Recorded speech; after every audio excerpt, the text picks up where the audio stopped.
Wacha nikwambie ndugu yangu, usiwe mwepesi wa kudharau, usiwe mwepesi wa kuchukia, usiwe mwepesi wa kubadilishwa na maneno ya watu. Maana kuna watu baraka yako itapitia kutoka kwako.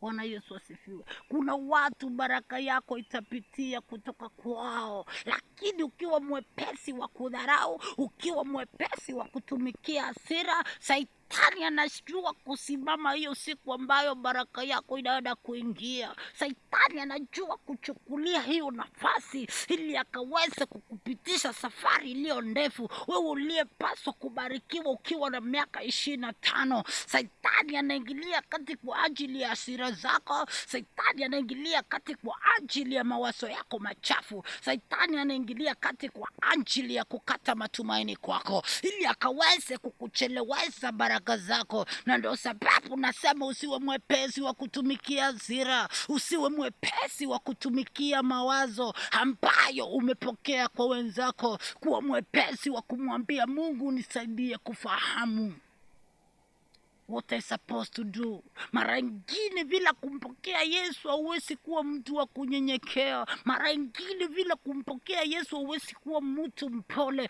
Na ndio sababu kitu cha kwanza, ili baraka sikupikie, lazima upokee Yesu. Yesu atumpokei kwa yeye kuja kukuingia mkawa wawili. Hapana, haunampokea kwa kuyashika maneno yake na kuyatenda, ili roho wake akasimame katika kile umekichukua kutoka kwake, akakutie nguvu ili kusimama salama. Praise the name of the Lord. Shida tulio nayo ni watu kufahamu. Ukikosewa kidogo, umechukulia big issue. Umeachana na mke wako, hakuendi hivyo.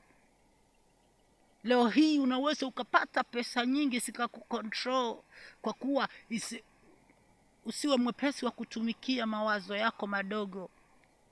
Unaweza ukapata pesa ikakuagiza kuachana na mkeo. Baadaye saa ile umeachana na mkeo, ukaenda ukapatana na watu wasio na huruma na wewe, wanajua umeoa, wanataka kitu kutoka kwako. Utarudi kwa mkeo ukilia. Isiwe